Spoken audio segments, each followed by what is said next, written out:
Thank you for visiting. I mean, you're a friend. We've known each other for a while. Um, a lot of, closer than probably many friends. Hmm. Appreciate you as a friend. Same here. Yeah, yeah, yeah. And yeah, I thought, now that do people know? I mean, it's okay. So some people do, yeah. Well, at this moment we can, All right, all yeah. right. At this moment, yeah, I can. Hmm. So yeah, you're leaving end of the Yes. month. End of the month, yeah. End of the month, Yeah. and you're expecting to go to Japan and then back home to Morocco, not home, Canada. Not sure. We're So you're going leaving to, it open. yeah, leaving it open at the moment. Yeah, go to Japan. Um, Stop in Vietnam actually first, see my brother there, and then go to Japan and possibly stay work there for a bit. Hmm. And yeah, see how it goes from there. One step One at step a at a time. time. That's right. Yeah. So I thought being Moroccan origin and you're Mm. born there and you're maybe for those who have a little interest, if you can say it from your eyes, Hmm. and so you left when you were how old? 17. Yeah, 17. yeah. High S- school. Yeah. So how was growing up in Morocco? How would you now that you have different exposure to different cultures? Mm. How can you introduce somebody from those places? So, oh, this is Morocco, where I come Yeah. from. Um. I mean, it's a hard, yeah, hard one, hard No, what question did you too. face? What did you? Um. What can I? Sometimes people ask me what is Morocco like, and I tell them it's like maybe a cross between Indiana Jones and Aladdin world, something like that. That's very magical. Yeah, it is. It is a I magical can get place. into that. So, what inspires you to leave this magical world? um, I've always been very curious about other cultures, and as a kid, I had a French neighbor, and I was very excited to have a French neighbor, and you know, being very curious by nature, anything that was not from my world was interesting to me. Is it because Uh, it was outside your culture, the behavior and all that that attracted you, or what? Not What was really. shiny about it? I think it's just, I mean, before even getting to cultures or people, I was always curious about nature. So Mm-hmm. I'll be watching um, documentaries in National Geographic, and my dad will take me to the cafe, and I'll entertain his friends, telling them about how, the moose kind of like travels across the tundra, and the penguins and their relationships. And I'm curious about the world. Mm. So obviously curious about people as well. Um, so I've always wanted to explore. Um, when I was a kid, I had my hero was not a lot of people know this person. His name is Ibn Battuta, which is he's a Moroccan traveler. He traveled around the Was world. Batuta like a duck? Batta. Uh, Possibly, Yeah. yeah, yeah, possibly. I mean, ducks they can travel, they True. can fly, True. and True. they True. can travel. So his story was quite fascinating to me. He traveled when he was 18, left Morocco, the north of Morocco, Tangier to be precise, and he traveled for 30 years. This is 600 years before Columbus. Um, Traveled all across Africa, Middle East, into China, India, and China, and even Russia Mm. at the time. Wow. And when he came back after 30 years, came back to his hometown and wrote a book, The Wow. Travels of Ibn Battuta. Um, and I just thought, my God, what a journey. Yeah. Yeah. Yeah. um, yeah, and seeing the world from his perspective. and because he was from such a far land, he'll be like welcomed by kings and all sort of people. Yeah, so I've always been curious about other cultures. When I had the chance to go to Canada, um, yeah, I was like, yeah, let's do it. You know, the sooner the better. You know. So when did the opportunity open up? After high school, I was like, oh, I would like to study overseas. Um, from Morocco, the closest places are like France or Spain. I passed few tests to go to French universities and schools, but didn't work out somehow. Passed the test to go to Switzerland, didn't work out. And then my auntie immigrated to Canada in the 80s. Um, and that was the idea, like, oh, what about Canada? What about, you have some family there, um, you know, the other options didn't work. So yeah, and I applied for some schools, got accepted in one of the schools, and then moved there and started my education there. Yeah. Was there a culture shock or anything? Yeah. Uh, Everything is different. I mean, you yeah. you you lived in North America. It's landscape is different. People are Yeah, different. yeah, Yeah. So definitely, just just the greenery for me was a shock. Like, yeah, it's like, wow, yeah. this is really green, and there's a lot of trees and squirrels and things.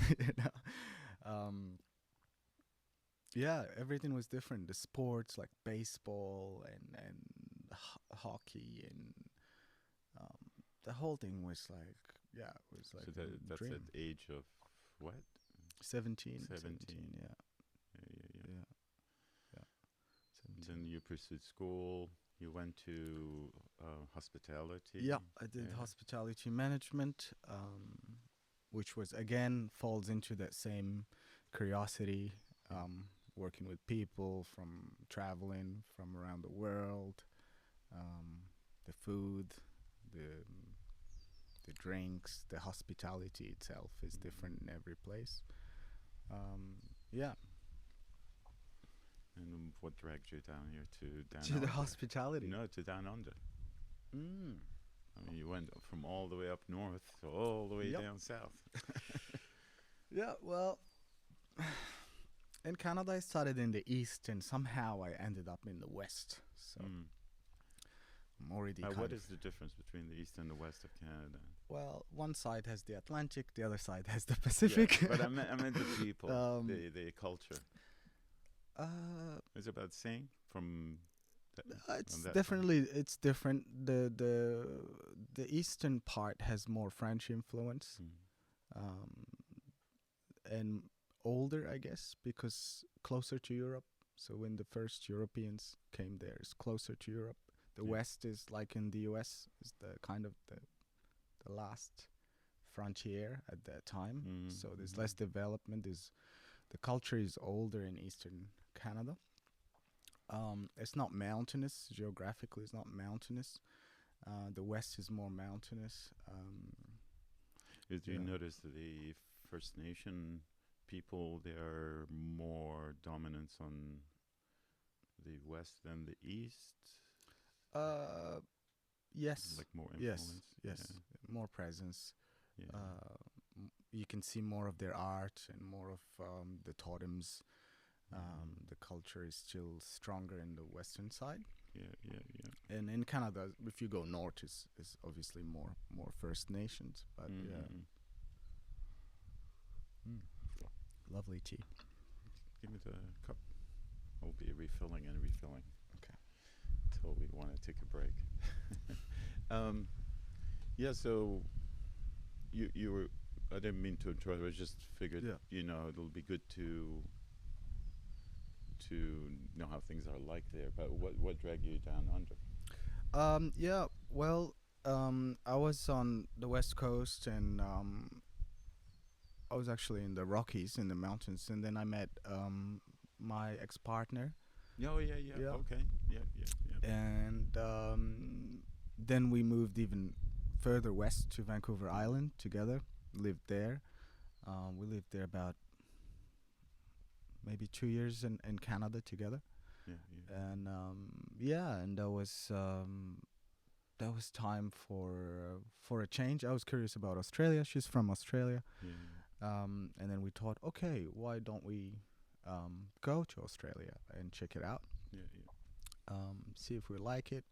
Our idea was to try to live in the same country. So that was the idea, whether we're going to stay in Canada or go somewhere new. So we wanted to give a shot to Australia, see how it is. so that's what brought you down. Yeah. Which Yeah. makes sense. Yeah. Yeah. So now that you've been in Canada for a while, Australia for a while, Hmm.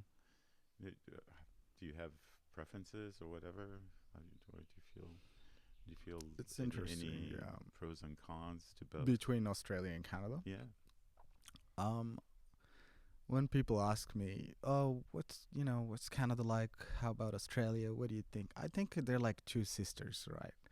Um, one is blonde, which is Australia, sunbathed, Yeah. and the other one is, I guess, brunette, darker hair. Yeah. So different personalities. Both countries are young, um, and the nature is still there. Um, and it's a land of opportunity. So they have these things in common. The people are different. Um, the culture is slightly different. I mean, yeah, They're a lot more polite in Canada. I reckon. they're a lot more polite. Here we swear a This lot guy. more, but with love. Yeah. Yeah, there's similarities and differences in the Yeah. people Big for sure. Commonwealth. Yeah, being a Commonwealth, English heritage, First Nations as well. Yeah. Um, yeah. So now you're back to where basically your current relationship will take you or whatever you want to see and take it from there and explore the world and it's open to you from a lot you can go to a lot of different places. Do you think you're going to end up going to Morocco again? I have my parents there, so Yeah, eventually, I know that. Yeah, eventually, I'll go there. that's yeah. Yeah, that's my Is it roots. culture because of culture or no culture? Is it related to? Um, like culturally, if I want to go back there for the Yeah, culture, I mean, you miss the culture there. Is I that miss part some of it? aspects of the Yeah, culture for yeah, sure. yeah, As you know, in every country, you have some nice yeah, things and Yeah. less nice things. yeah, um, I like the culture, and I mean the country is changing. It's a young population, so you can see the change. Although it's an old culture, the How many country is millions? quite young. Um, maybe 30 or 40 million Yeah, people. The that's country, small. um, which is more than here, for example. Oh yeah, yeah, Yeah. yeah, yeah. Yeah, the culture is interesting. But again, I haven't lived there as a grown up, I guess, Yeah, So I sure. knew school, I knew my family, and, I understand the language and the culture, rituals, and all that. Mm. But it's still a mystery to me, like, what is it like to live there every day and, Yeah, and yeah. interact in the office? If, And if people are on the take or whatever, it's like there's a big difference between what you see and how people deal with each other and what's behind the curtains, who you got to pay, who Yeah. knows who, and what yeah, policies are being pushed, and yeah, I yeah, think yeah, yeah, you know a country when you start dealing with day to day. the tax living, system and the yeah. administration system and Mhm. your neighbors and all that. Mhm. But yeah, I have family there. I will eventually go there. I'm not sure living there. I'm not against it. Yeah, There are It can be a certainly. hub. It can be like what they call snowbirds. It gets cold where you are, you go there, Oh yeah, like yearly or whatever.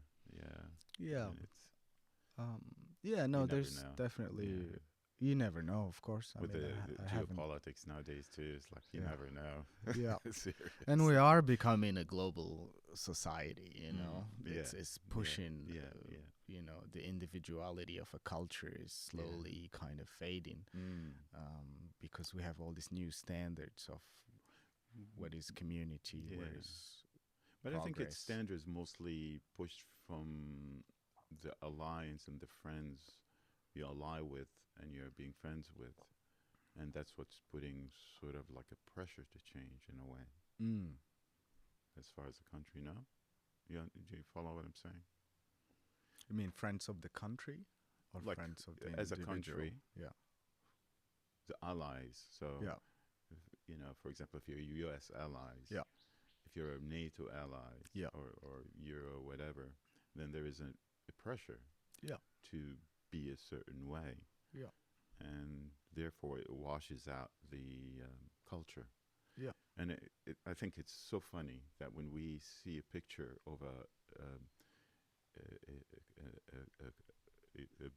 a culture that is unique, and to some Westerner, capitalistic mentality, would be like primitive because it's not really a Mm. money making machine. Yeah. We see it, we treasure it, we even we make like a tourist center to go and look at those places, and Mm. when they're beautiful like that, Yeah. and yet we're washing it as we go, and Yeah. it shrinks and it shrinks till it's completely lost. It'll be a beautiful historical memory Yeah. versus respecting those cultures and try to get out of their business in a Mm. way. Kind of, No, I follow you. yeah, Yeah. Yeah. I mean, Morocco was colonized yeah. um, We all were. by France and Spain and England for us as well. Portugal, Yeah. Turks. some parts, and and before that there were the Roman Empire and other empires, Yeah, that have been around, and whatever you do, it influences the culture, yeah, yeah. um, and it influences the personality or the soul of that country. Mm. And now we have other influences that come in. I mean, there's the global influence, and yeah, there is a sense of those parts of the country, even though it was colonized. Not the whole country was colonized. If you Mm, go into the mm, mountains or to the mm, deserts, mm, areas that had no interest for the colonizers, yeah, because they yeah, had yeah. no apparent wealth, uh, were left in their original state, Mm. and we Where the as city ones or the people who were colonized, their source of the well of life or the feeding machine was the economy of of the yeah, colonizers, and that pressure and shape. I mean, my previous podcast we talked about like in Egypt, yeah, because I grew up Coptic, so I'm yeah, indigenous, because because I guess if you look at it from a tribal point of view, mhm, we're not just been colonized by um, a culture from Europe or from whatever. It's also from the Arabs. yeah, yeah, They colonized and got rid of the languages, got rid of. I mean, they did the same thing. yeah, So it is, yeah, that's what happens. And only, like you say, those remote areas, that's where people can, mm, you would see people really following the tradition. And I was a city boy. mhm, My father's side was more from the farm, so I don't know how much they were impacted. From my mother's side was definitely impacted. Um, but yeah, it's sad that I didn't appreciate the mm, people that retain their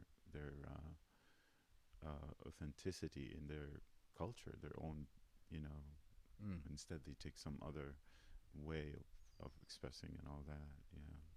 Yeah, I mean, there's a beauty in like an original state, an Mm. organic state. I mean, you Mm. can drive by an ancient forest, or and you have this sense of like, wow, what a beauty, even though we don't understand it, even though we might not be able to live in it, or you know, maybe we want to utilize it for something, but we can see that original beauty and we can recognize that in humans. It's like an eco culture, it's like an ecosystem.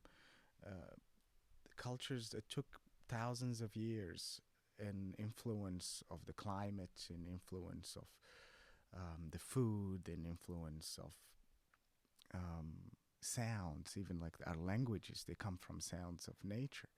And when we have a culture that took the time, like an old tree, to grow without Mm. any guidance or control, it has a certain, like a golden ratio beauty Mm. kind of thing Mm. to it. And strength, depth.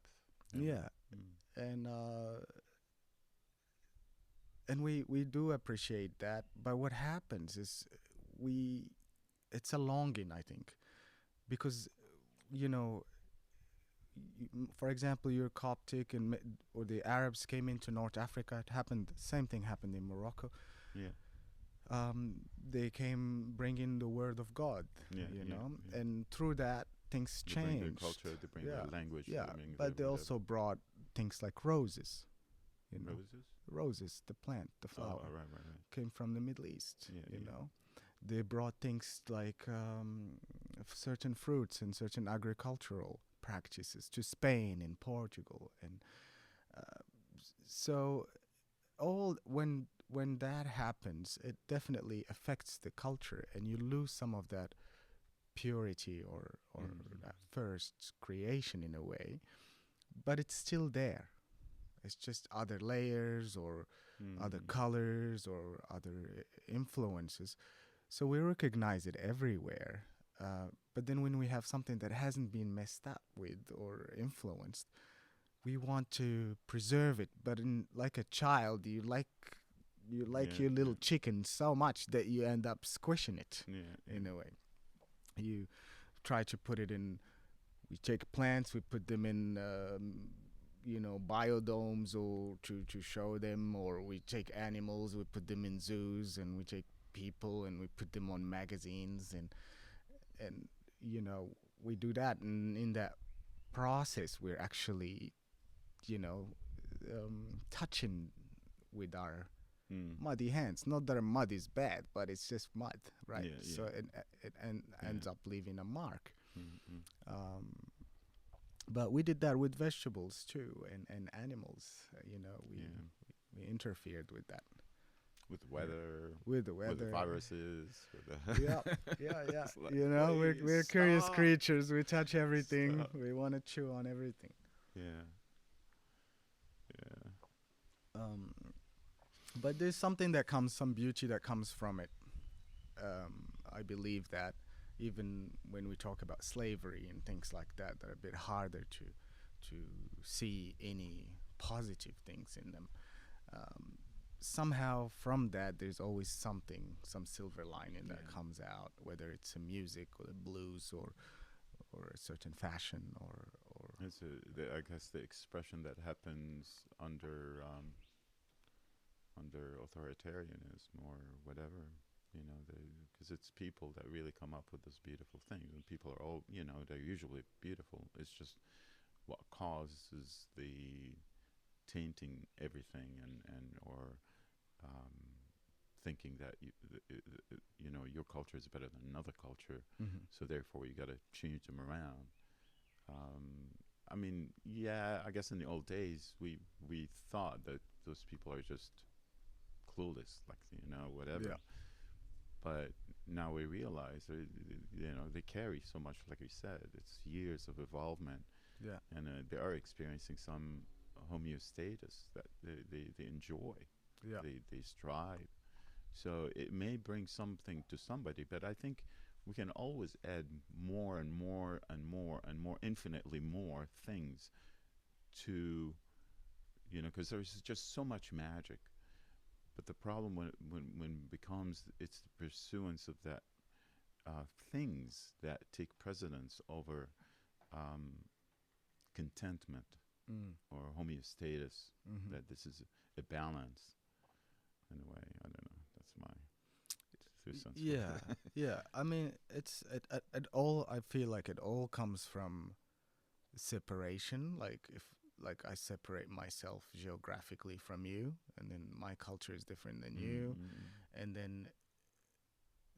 then when you do that first cut, then then it becomes about me and you and what can I get the moment, because if it's us, what would you like, you know? If I think about you and I as us, then it's like if you're cold, I want you to be warm, you know. And Yeah, if but I guess that's I mean, humanitarian things. I mean, it, we talked about like there are different cultures, mm-hmm. and a lot of times you can talk out of place in a culture where you're like, to them it's a big criminal thing to do, or whatever it is that you're doing, that you think it's a day-to-day thing. Yeah. So I mean, my belief is, if I'm visiting you and your Mm-hmm. culture with your example, then I'll be sensitive to your culture, and I'll try to get cues on how to behave, how to whatever. Mm. I mean, that's, to me, that's if I step in your house, that would be a smaller thing. It's like, what is the rules of engagement? Mm. Would you like me to leave the shoes by the door? Yeah. So it's that kind of respect versus it is us, and we think this is good for us, and you're not doing that. You need to be part of us, Mm. and so you and me is it's not bad if if we always hold on the respect that I do not know your world. Mm. I'm not in your shoes. I cannot live the world. I can't expect you to to pursue what I'm interested in pursuing. I mean, we're wired differently, Yeah. but I do understand what you're saying. That Yeah. it's once we all see each other as it's us. Yeah. Of course, that respect that I'm talking about, understanding that even though it's us, I understand that you may have your own culture, and I respect that. Mm. You know, and if it's a country versus another country, Yeah. then you would need diplomats, ambassadors, that they understand each other. And part of that respect is you have your own autonomy. Yeah. We'll work on what's win-win, not what is better for us all the time. Yes. Yes. Yeah. Yes. And I think that's yeah, fair enough. Yeah, that's the learning process. Yeah, I separate myself, then when I separate myself, then my needs become first. I put my needs first if we're separate. Yeah.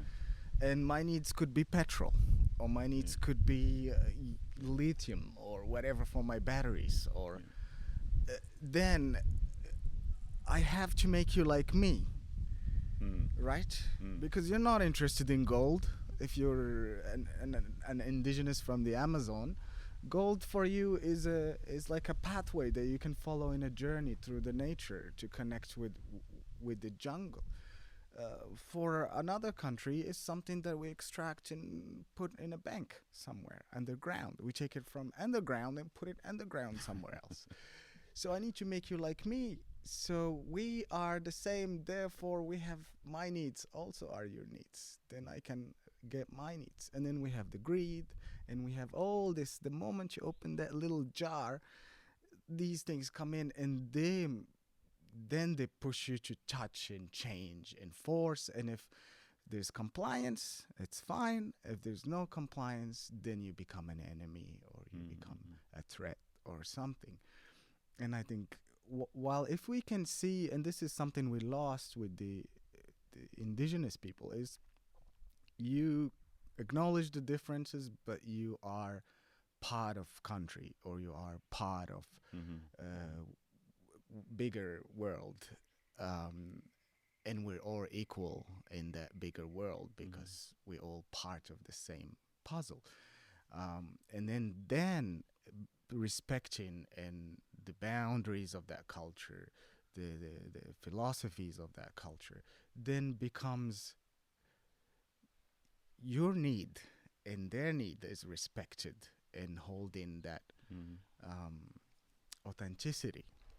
And then, therefore, we act with respect. In older cultures, you see that. Um, they let you walk first and they open the door for you and they listen to you and they want to celebrate you. Um, but then we have this, and it seems that it happens unconsciously, but also it's planned, you know. Um, but it does happen somehow. It's like, yeah, they're separate than us, but we need this, and then it leads to geopolitics and it leads to nationalism. Yeah. Nationalism itself, you know, Yeah. what is that? Yeah. Yeah. I call Morocco. Where is Morocco? You know, Yeah. it's from the Mediterranean to the Atlantic to the Atlas Mountains. That's a country. We put an insignia on a flag, and then we make borders with other countries, Mm-hmm. and that also have insignia and a flag, and all that. We do it because we're also afraid. You know, there's a fear element that plays there. It's like, you know, I need to protect my need, and I want, you know, and don't take my agriculture produce. Yeah. And then it leads to these divisions that ends up being insecure for everybody because you Yeah. can lose your culture, you can Yeah. lose your Yeah. territory. Yeah. Um, But I guess, yeah. I mean, it's it is interesting, like you say. I mean, a lot of people don't know. Like Australia used to be a lot of countries. You Mm. know, a lot of indigenous countries, Over and 500. they all have their around Mm. 500 or so. So they have different languages, different, and a lot of times when you refer to First Nation indigenous people, it's like you have one representation and you think this is it, Mm. or if that person, or if there's certain um, representatives accept that, that means, oh, the the First Nation countries accepted that. Not necessarily. Did you talk Mm. to everybody? But it, I guess, a place where I see this being accomplished in a smart way, a superpower, is Russia, Okay. where they have the Chinchinians, Yeah. which is I mean, they see Russia as like I mean, some areas are so remote and they have different cultures. So they've learned to deal with the different like the Jews, the Muslims, Mm-hmm. the Christians. Of course, this is supposed to be like Christian, Christian majority, but Buddhists and whatever have you. So there are a lot of different people, and they understand the diversity, Yeah. and they recognize that, like between Chechnya and them and Russia, they had like a huge issue at one time. But then eventually, I think maybe it's people, they end up wisening up that, hey, we are neighbors. We are together. Mm. You're by yourself as a Chechen country. Mm. You're going to be facing a lot of stuff. I mean, Yeah. you can be who you are. When it comes to representing our region, Yeah. we can represent you. And I thought that was an interesting, that's how I see it. That's how I'm trying. I Yeah. could be completely wrong. But I see that it is important to respect that. I mean, trying to mix everybody with everybody, Mm. different cultures and different things, you're going to end up with, simulated to what? To something that you're trying to push on, which is paperwork, whatever Yeah. it is, versus living, family and the culture that we grew up with. Mm. Yeah. Yeah. I mean, nature is a great teacher. We can look into it and see how we work.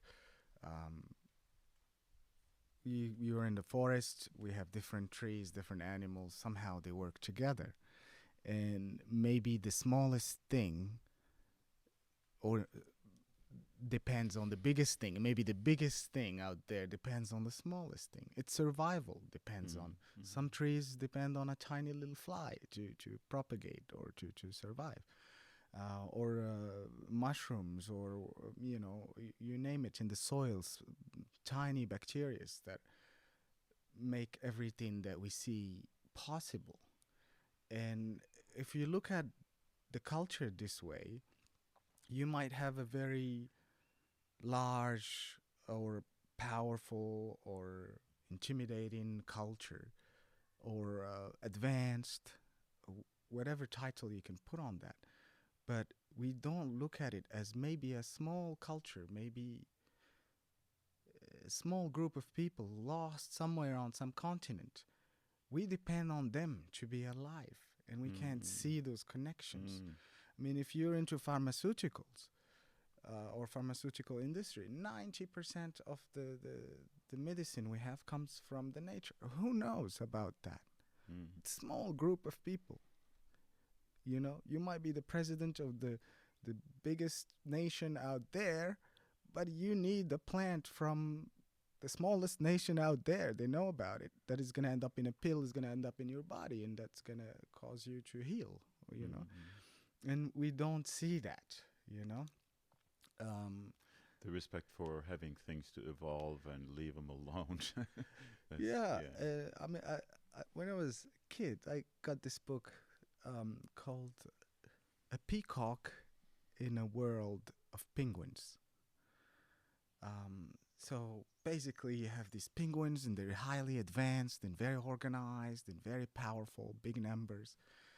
And then this peacock was looking for a job and applied to this penguin corporation world. And he got the job. And as you could see, like, as a peacock, it's very colorful, very different than a penguin. And he didn't fit right in the culture, and he struggled. And the book talks about the struggle of this peacock in this penguin world. And and also how penguins are criticizing this peacock. He's good at nothing, you know. Eventually, towards the end of the book, there's a crisis that happens in the penguin world. And they tried all their technology and all their solutions, and they couldn't end this crisis. The peacock came up with a plan, had a different way of thinking, had a different way of approaching the problem that they didn't know. And he saved that whole world, basically. His difference was the key to their survival. And then there was a process of, admitting that and the error. And for him, it was also that process of believing in himself and his colorful ways. That it's needed. It's not something wrong or defective or not complete, but rather it's got a place there. And we fail. We don't learn this. We don't learn to look for. We learn to look for differences, but we don't look for similarities or cohesion or synchronicities or anything like that. And therefore, we have to act in this way, and then we see the result of that. Yeah. So there you go. So do you have, what is like your most concern on today's world? What do you seeing what you're seeing, dealing with whatever, and my concern is losing the memory of our humanity, losing our humanity, losing this. It's a magical world we live in. We had rain a few days ago, and now it's sunny, and you could feel there's a change, right? We moved from winter to summer, and the insects are flying, and we could, if you're sensitive on a deeper level in yourself, you can feel these changes. You can feel that you're not separate from these movements of the planet or the moon and the sun and all these forces, they are you. You know, you wouldn't exist without the sun. You wouldn't exist without the moon. The tides will be all over the place. And we getting more into separation, as we were saying, um, and we're losing with technology, with being separate from the animal world and the plant world, and these forces, and just really getting stuck in this human, whatever we call human. And I feel this is my concerns, because we're gonna get, if you lose the memory, then you lose the feeling of being grounded, um, and the stability, and then you lose the magic. So for me, that's something I'm worried about when I see the young ones. I mean, you know, I work with people, and sometimes I work with teenagers, and I can see how, you know, they can't, you know, with the phone and the internet and everything, is there's no direct experience of life. It's all a process of the mind. It's all about me. It's all it's lacking. It's dry. It's lacking the magic of. And then we have to read comics, and we have to read fictions, and we have to read these things to feel, you know, some sort of magic. But it's right here.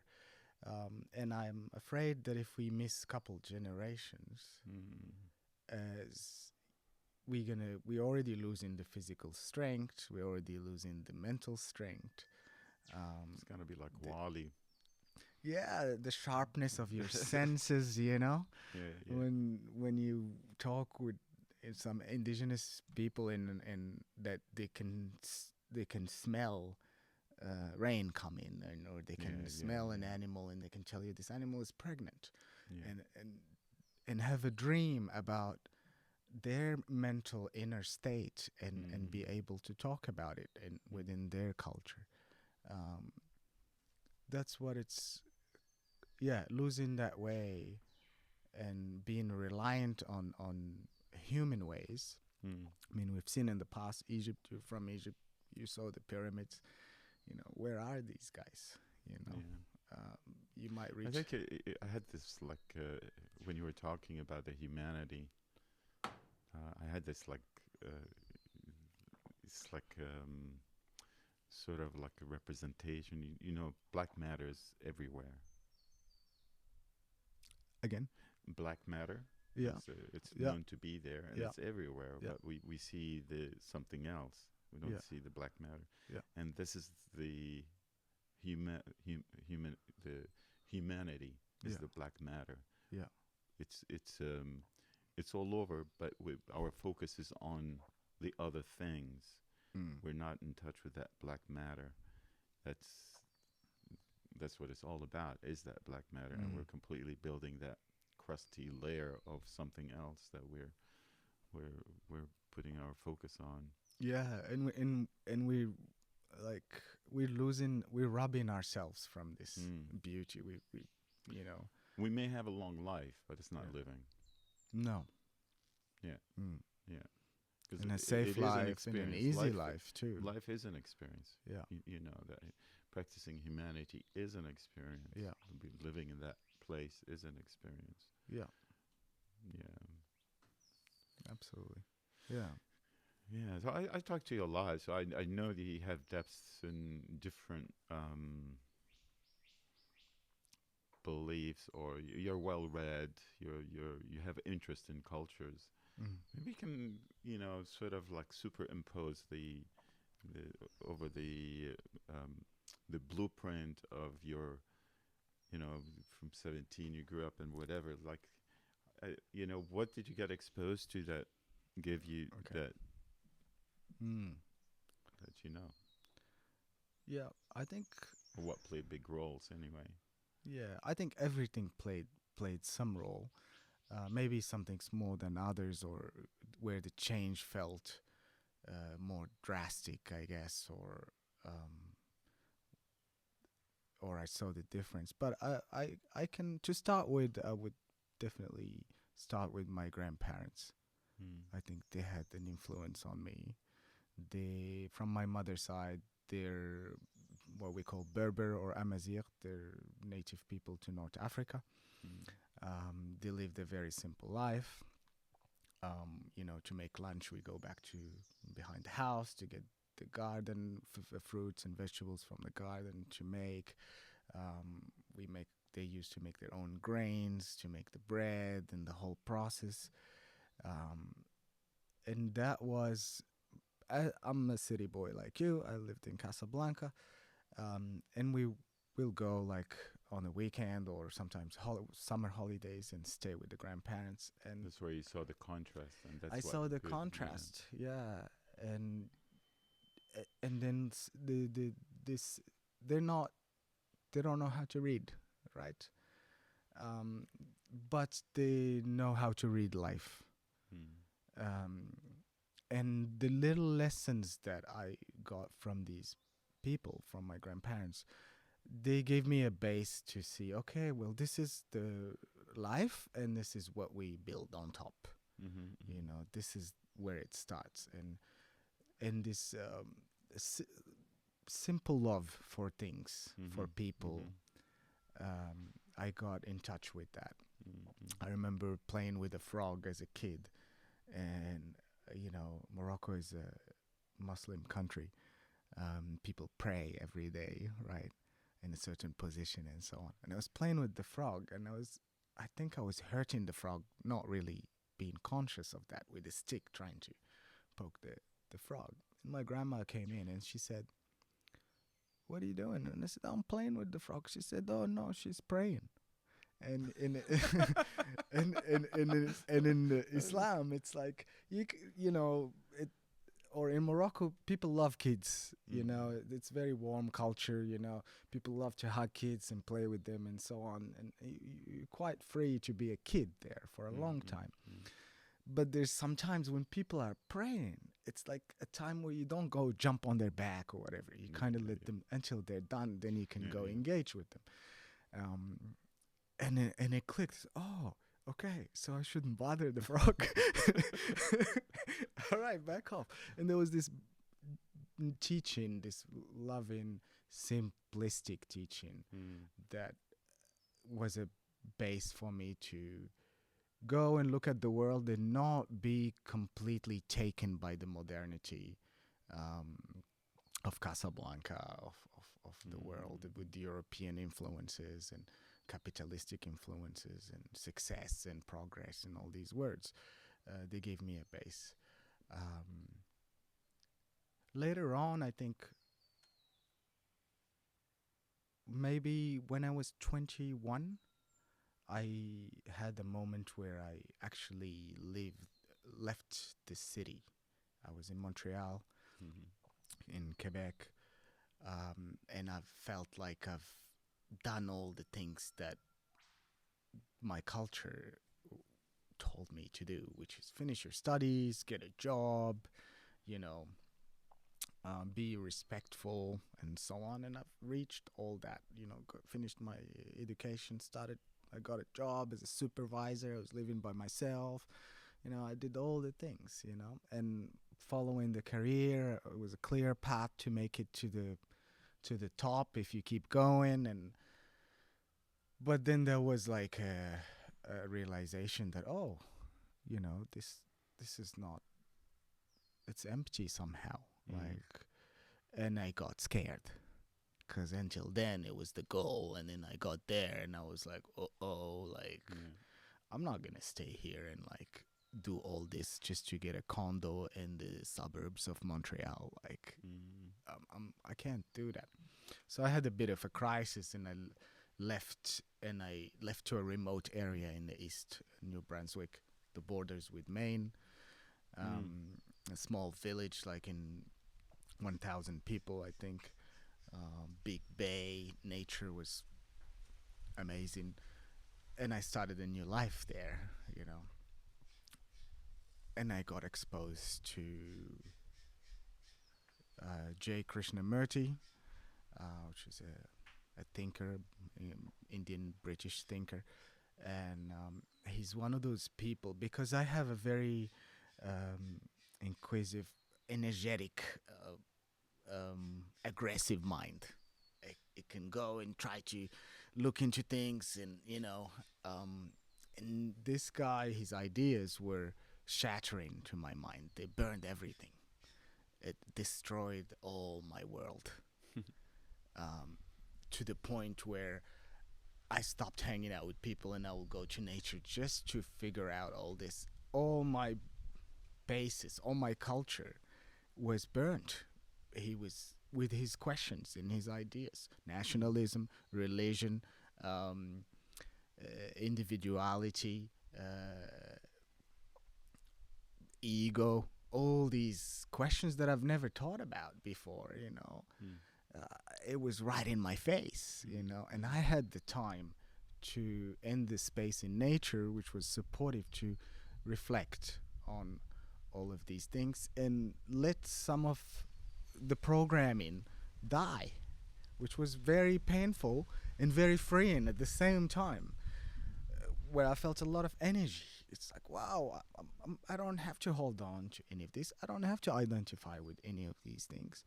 Um, then after that, there was an initial high energy point and freedom, and then there was a bit of an anxiety that followed after. It's like, wow, where is the ground under your feet? You got no beliefs. You're even like, you're not even holding it at your entity. It's all like it's all disappearing. What's going on? And it was a bit scary. And then that pushed me to learn more about other cultures and other philosophies, and say, okay, well, now that I have nothing to stand on, nothing to protect, nothing to be proud of or to sell, what's going on? I'm ready to learn. What is, holding on to my little ways of my grandparents that they didn't even know how to pray. They couldn't read, so they just do some movements and that's it. But in their heart, they cry. So I had that to hold on to, but that's it. And then that led me to, reading and inquiring, asking people, and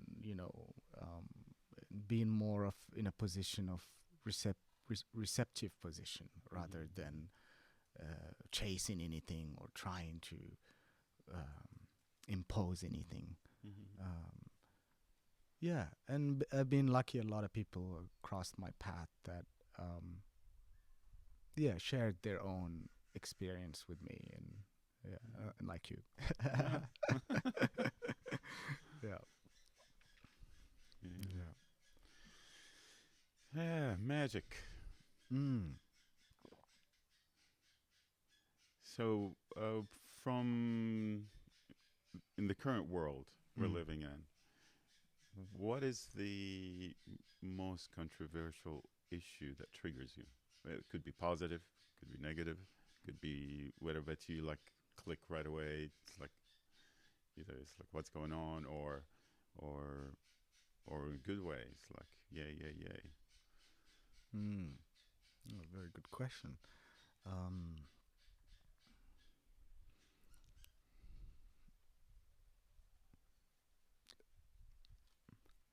I feel like the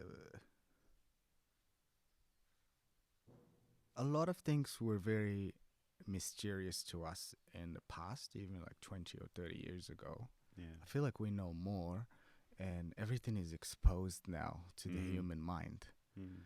you know.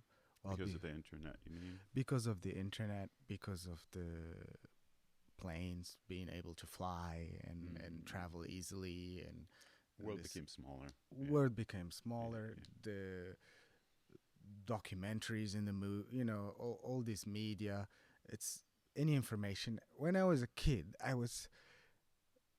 my dream was like, oh, I would love to just be able to find an answer to every question, you know Mm.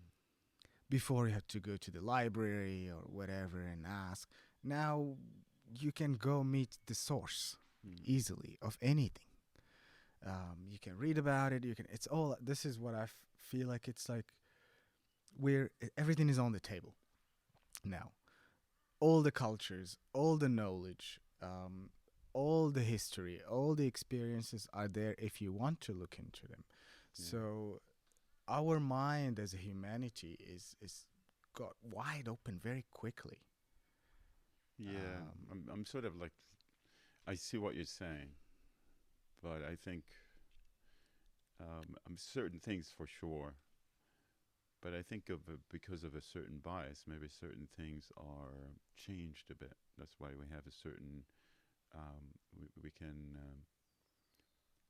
if we're talking about other cultures, depends if, we want to make them look good or look bad or whatever.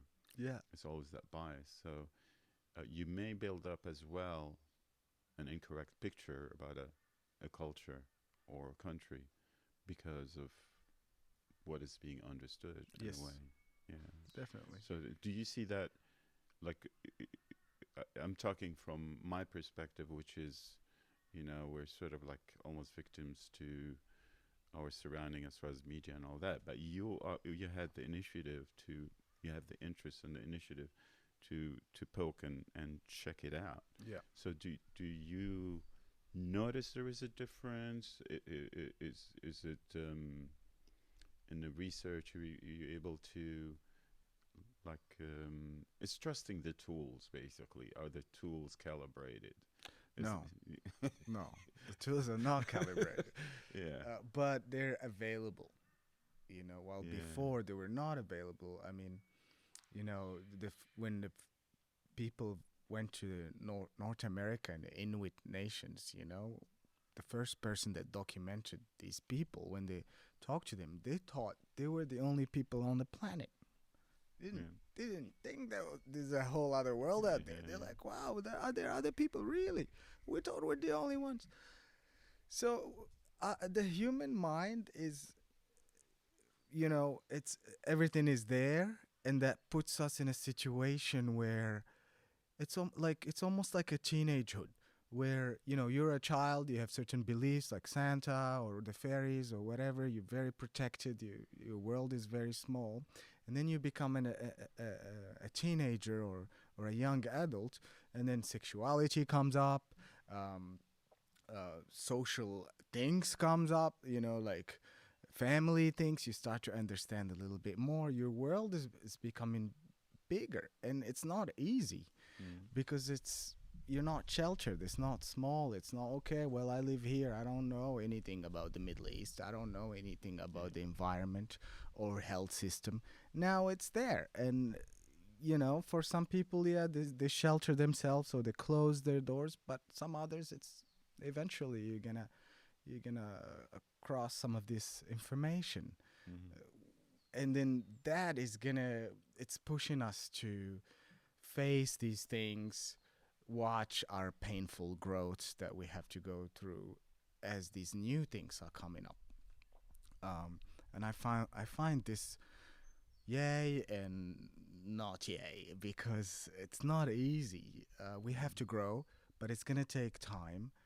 Um, it's the hormones or whatever, the intensity, it's kicking in, and we have to do it, and we have to deal with our rage and grief, and grief in this childhood or this time, and conscious or innocent time, and then not getting carried on into trying to grow too fast into the next level, um, and then yeah, and then trying to talk about it, like, okay, where are we at and what's happening. um, I feel like this is where we are as humanity.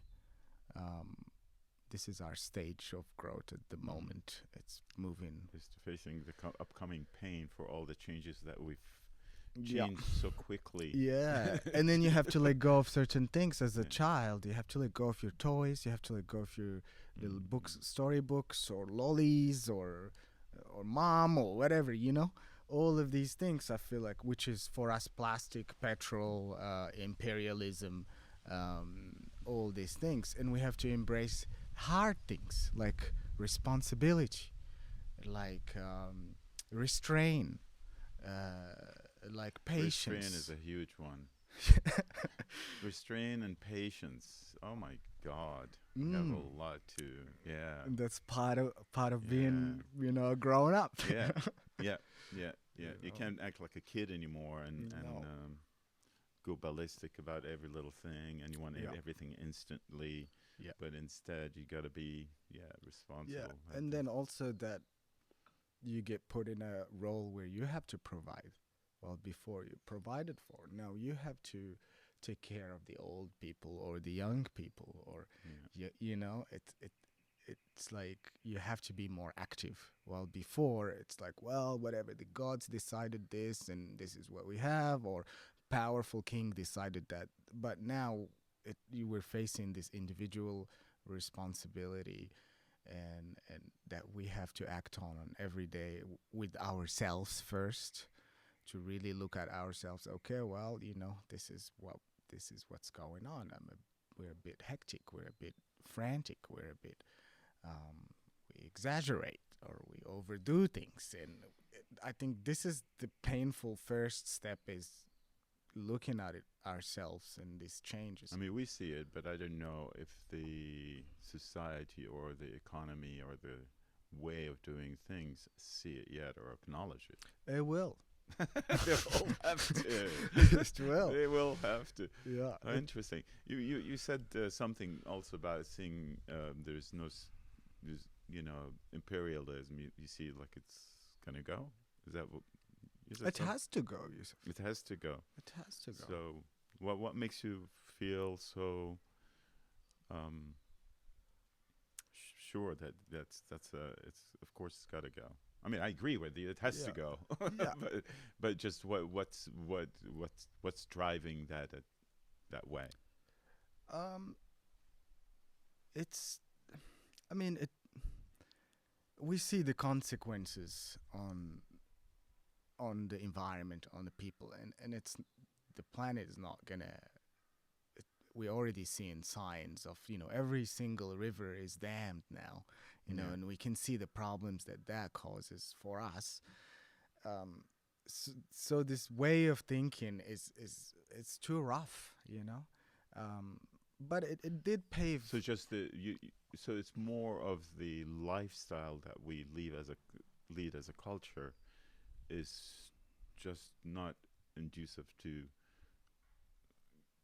a happy life. So therefore, something will happen that Yeah. will have to push it away. Not the institution seeing that and acting No, on it.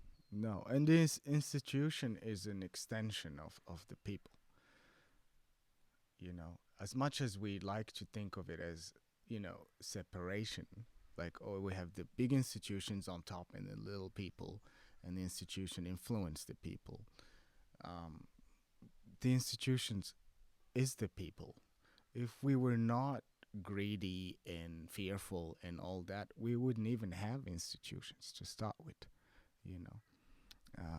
So it is a bit of an But image of. I mean, for some, it's more of like survival because you go to the institution, so you'd be able to get your taxes done. You gotta get some income to live and all that. That cycle of things requires that you go by an institution or you do something completely different and independent and boycott the institution as much as you can. It's. I mean, if you're waking up and you're, we're going through this teenage time, and if you're growing up and you can see it, then you don't identify yourself. You're different than the institution.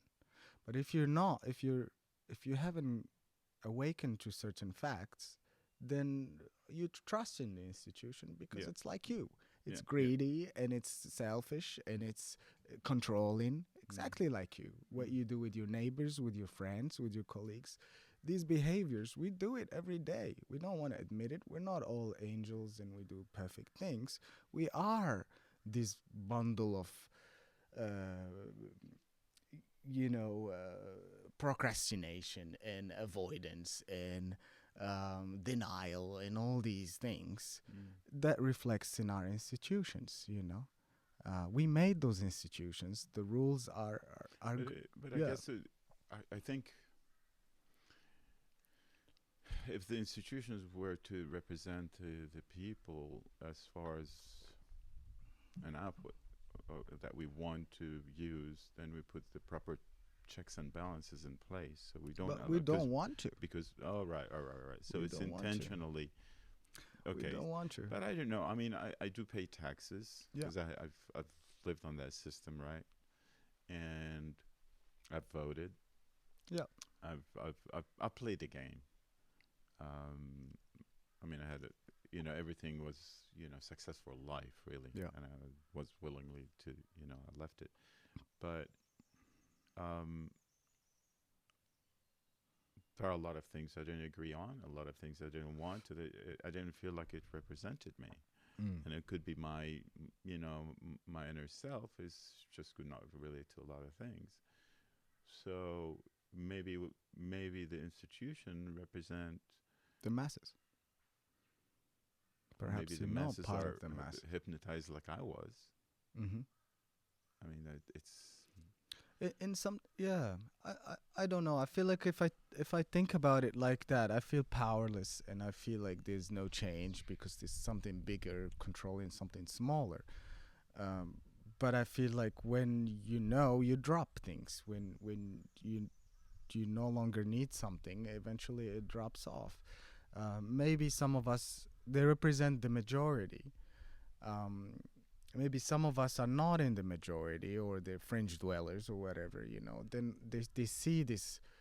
Okay, this is not like me. I don't think like this. This is different. Like, and it looks I like mean, they're it's sending using. weapons to wars that I'm definitely against, right? Yeah, And a lot of people, I don't know how many people really are for it. I mean, yeah, so it doesn't really represent people as, with some things, at least. yes, I think there's something that's controlling this thing versus, um, yeah, it's a confusing talking about this because you're saying it's because those people that it represents are greedy or whatever. That's why they go into the war because it's handled by those people, or that's what's the material it's made out of, or well, like, if the question comes, like, if if I lose something, like, if changing an institution or taking down an institution means that I'm gonna lose something, am I willing to do that? Like, if it depends if you guarantee that it will, um, if it. I what mean, if it's it losing? all it all depends on the value in comparison to the cost that what you're getting compared to the cost that you're willing to do. I mean, Yeah, I'm willing to die for humanity. yeah. I'll always advocate that. I'm willing to die for that. Mm.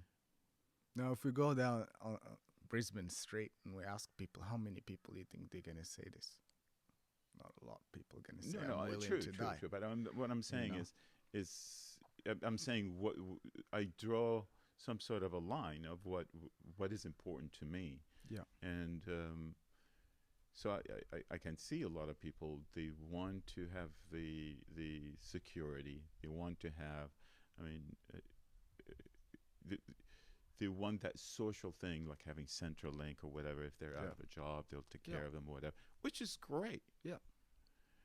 But a lot of times the way it's measured, it's not really. It's more of a binary checkpoint, check things, and you pass it on. There is no human part where, there is that non-binary part where it sees what is your circumstance, what is whatever.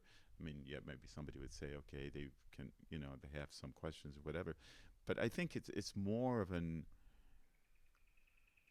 It can be a lot of hoops for somebody who's really in need and not just to survive. Because if you're to survive, I think, yeah, they have a social fabric here to get you to live.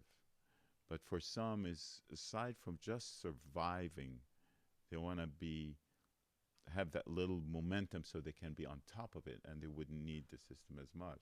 And that's where, yeah, there are some incentives out there. I'm just saying sometimes the institution is, they don't, all the time actually, they see it as a, well, most of the times, I'm sure there are exceptions, that it's a, again, checks, or, like in a form, on, off, on, off, on, off. That means this thing where there is no human person who understands. There's no time for that. There's no time for that. There's no time for that humanity bullshit stuff. Yeah. Family, schmamily, No. whatever. No. No. And that's where, yeah, unfortunately, there's no like not values as in money, but values as in ethics. Yeah. In the institution. And in the people. Yeah. It's in the your common human out there. We're not willing, to go the extra mile for each other. We're not willing to face our truths. I'm not putting the blame, to be clear on this, I'm not putting the blame of the dysfunction of the institution on the people only, but I just don't want to focus on the institution not working well for the people, and that the people are somehow have no hand in this. What I want to highlight is that as an individual, we are also dysfunctional. Therefore, we tolerate dysfunctional institutions that makes us all dysfunctional, and therefore the institution is dysfunctional, and we keep in this loop. When the individual is willing, to look at it himself or herself, and then therefore it starts to see that there is a difference between itself and the institution, and it starts seeing that the institution is deficient in some sort, and then it starts to think, how can I change the institution? Of course, there is resistance, but then you can change the institution through the institution, or through a revolution, or through education, or through reset of some sort, or running away from it. It affects it. Because if no one is there, then if no one is in the city, it's not a city anymore. So it's like, and then what happens if you focus only on one side? Then we are the victims, the institutions are the perpetuators, or if we focus just on us, then we have the guilt, and that we caused this to ourselves. So I think with the growth of the human, the institution will change as the human grow. Obviously, like anything, institutions are habits as well. We don't want to change. We're like machines. We prefer to be like machines. We don't want to change things. I drink coffee in this mug. I drive to work this way. I don't want to change it. We are creatures of habits, and also some of these values are also some habits, and we hold on to them, and it's painful to change until there is a crisis or you can't handle it anymore. Then you do something, you drop it, and you change it, and that change is fresh, is refreshing in some way. So it's like, yes, we can see that some institutions that we just made in the last 100 years or 200 years, like our human history is longer than that. We can see, it's not working. Like some sort of international banking system, we can see that it's not really helping, like International Monetary Fund. We can see that it's not really helping some like small countries in Africa or elsewhere. We can see it's actually almost impeding their development, because they give them money not for infrastructure, for other things, and then that other things get them into a debt loop.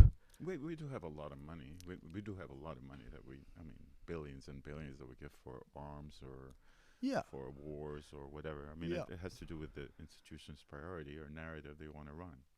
Yes. Which, in those cases, doesn't have to relate to people as well at all. Yeah. We are, as people, like, we respect people with money. We respect, Doesn't matter if you have money or you have a Yeah. status. I accept you. It's Mm-hmm. okay. We open relationship with you. Mm-hmm. We put the red carpet for you, and you know we are responsible for this. We know it's like we're not judging by the right values. We don't want to judge by the right values, because if we start, then we have to look at a lot of things, and it can be very uncomfortable. In some things also, this is all a mental process. We can run it through our mind. We don't really feel it. When we do it, then we can see it. Like in agriculture, we want security. We don't want to live without security. Mm-hmm. We want to be sure that I have food tomorrow as well as today. Mm-hmm. I'm not content to live like birds. I want that security.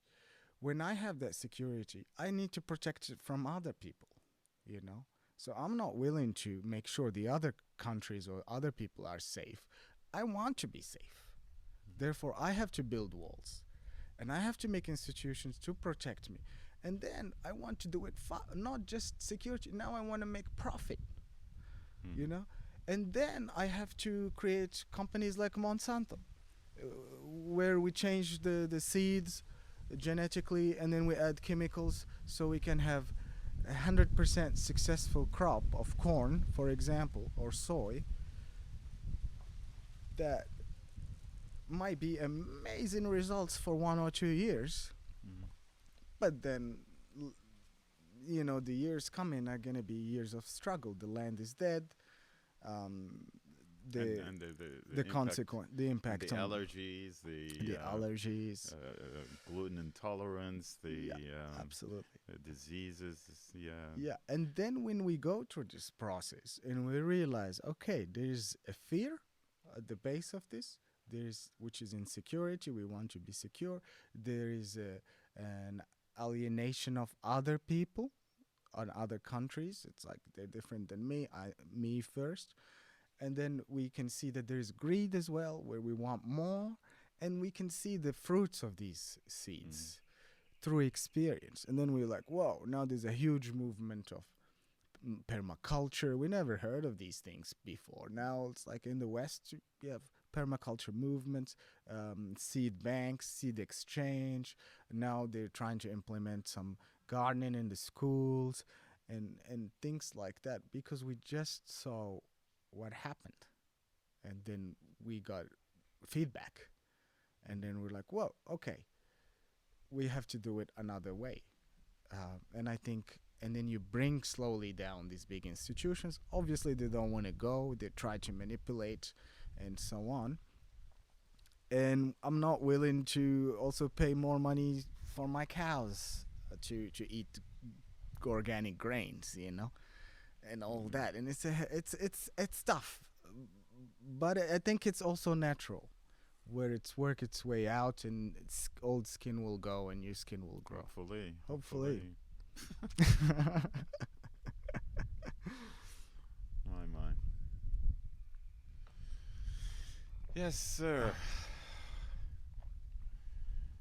So you're currently still gonna work till the end of the month. When are you leaving exactly? I'm leaving on the 31st, flying on Wow. the 31st. Yeah, yeah, Yeah. yeah. Yes, I'll be working this week and part of the week coming. Yeah, But that's it. that's it. So you Yeah, stop by. You'll have like 10 days or something. yeah. I think my last day will be the 28th Hmm. with work. Yeah. So the next coming place, you're looking at having work there, or is it going to be just Hmm. exploring in general I'm thinking about working there. Yeah. in Japan? In Japan. Yeah. Nice. Yeah. Yeah. Yeah. Yeah. They're interesting. I talked to my boss, and I was a little bit, gotta tell him this is my last day. I'm leaving, and When did you tell?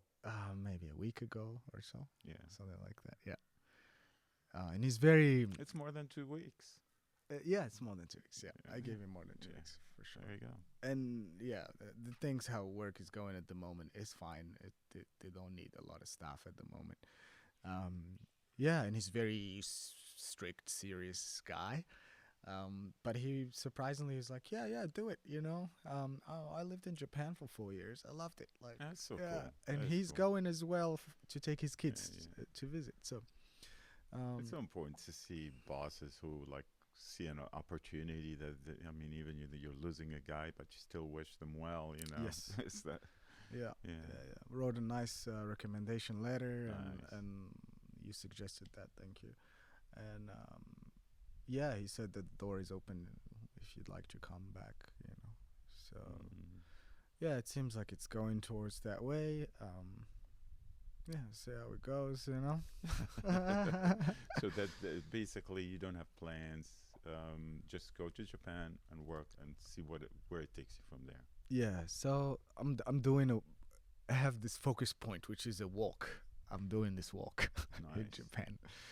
How many Ks? I think you can do as much as you want. It's a pilgrimage. It's an old pilgrimage. All right. So you can do one day, you can do 1 month Of walking. of walking these different trails, different shrines, and yeah, it's a UNESCO World Heritage Walk. So that's my focus. That's where I'm putting my focus first. So my mind doesn't go on Just by with yourself? the details. No, I'm going with my partner at the Yeah, moment. Yeah. nice. So we're doing that walk. That's the focus. Then from there, going south because I like the warmth. Yeah, So yeah, yeah. and north of Japan too. is cold and winter is coming. Yeah, yeah. So I'm thinking subtropical Japan in the south and try to see opportunities there for work. Nice. And other than that, it's very open. Yeah. Might work, might not work, and you see me again here. Who knows? Yeah, yeah. Well, no, it's all. I mean, it's to me, you got to find a comfortable place. Every person. Mm. And it's hard nowadays. Yeah. So I'm happy for all those who are finding a place. Do you feel like a lot of people are saying the same thing? Like it's There is the a case where like movement. last few years, 3 years, I guess since COVID. Yeah, it just COVID changed takes the the whole thing. credit for all the changes people are feeling. Eh? Yep. Yeah. Yeah. Yeah, it broke the rhythm. Broke with the rhythm, Yeah. definitely. Yeah, yeah. You know. Yeah, broke that trance. Yeah, it feels like there's a movement. People changing countries, changing partners, changing careers. Feels like the world is changing. Yeah, power is changing in the world. Like we feel all these Yeah. things changing. The weather is changing. So it feels like it's a massive. We're dealing the cards all Yeah. over again. You Yeah, know. yeah. And I can notice that. We're in for a new world at some point soon. New world order. Is that what you wanted to say? Or new world disorder? Make the world great again. Yeah, I think it's great. Like in terms of experience, it's great. Where No, life is great. Yeah. Yeah, life is. Yeah. I'm not talking. Yeah. That's not the world. That's life. Yeah. Life Yeah, is wonderful. Yeah. But the Yeah. world, yeah, Yeah. it's very saddening, very shameful to see all those countries are putting a blind eye to the genocide and all that. It's just amazing. absolutely. It amazes me. Absolutely. I never would have thought. Yeah. Your typical modern person would. Yeah. It's like when the Nazis were doing whatever. Now we look back at it as, oh my God, Yeah. Yeah. But guess what? If you're there at the time, what Yeah. would you've been doing? Yeah. That's Yeah, but the whole modern culture is you can see it's deteriorating. It's falling apart. It's it made me think lately there were like fires around Athens, right? Big fires, and it's to me, Greece or Athens is like the cradle of the Western civilization, right? and just seeing that image like made me think, oh yeah, from that time to now, it feels like, yeah, the culture is burning. This candle is finished in a way. You can go on social media, you can on TV or whatever. You can see the substance. There's no more substance.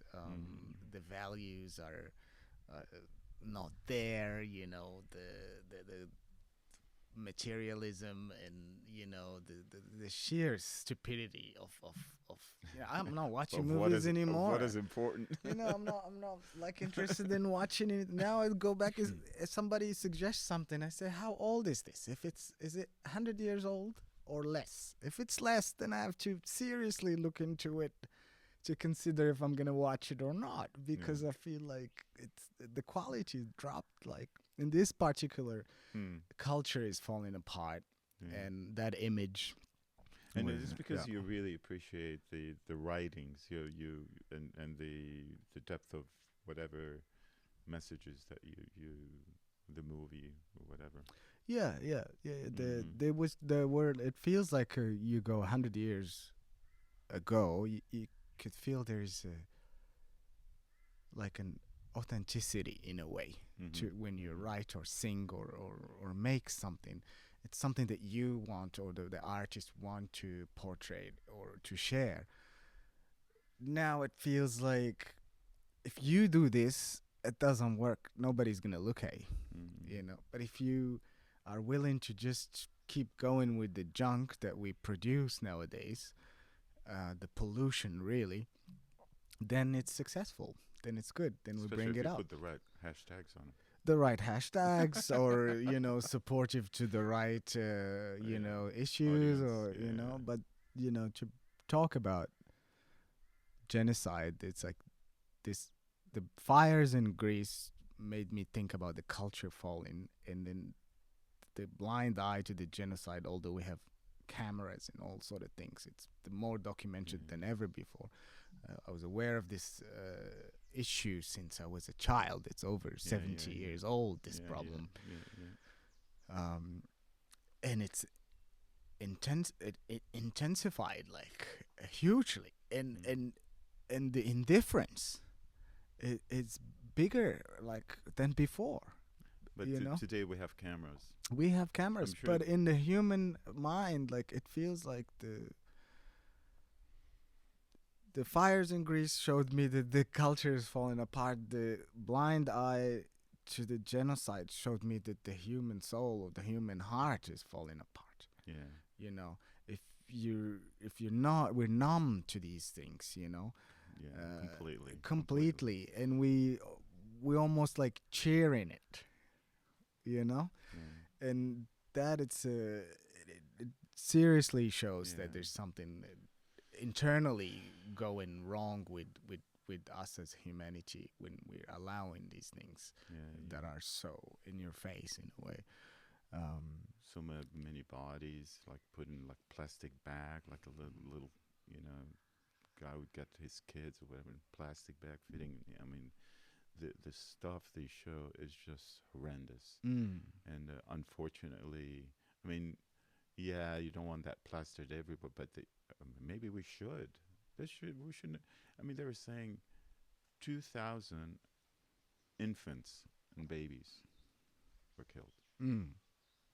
Infants and babies. They don't have anything to do with anything. So unless we think those things are like insects, like a little insect baby, squish it. It just, it blows my mind. It blows my mind. Yeah, we're callous. We're just the heart got hardened with plastic. Plastic. Plastic. That never came out. Yeah. Well, Ismail, I guess for the sake of this podcast, we can just, and now, unless you'd like to say something, you feel like we didn't touch on, you'd like to talk about something about yourself, about whatever. Yeah, if I could say something is let's all together look for these bridges that we have that are already there between all of us, Yeah. and walk them, you know, walk to each other through those bridges and with nature. And we have so many differences, but let's try to focus our attention into these spaces where we are one, we are together, we can tolerate each other, we can live together, and teach this, show this to the kids. Explain that the apple and the bee is one, and the sun is one. You take one out of the equation, it doesn't work. And just come back to that, and then let the process of the growth happen. Then we're less fearful when we hold on to that magic. Then we can let the painful growth happen, and then, maybe we become beautiful and handsome after the teenage years. All the pimples will go away. Yeah. Patience and restraint. Yeah, and I just like to thank you for your friendship and for your time and what you do and how you carry yourself and share your energy with everyone. Same to you, man. Yeah, Yeah. I appreciate it. It's good to have a brother who's going to be in Japan.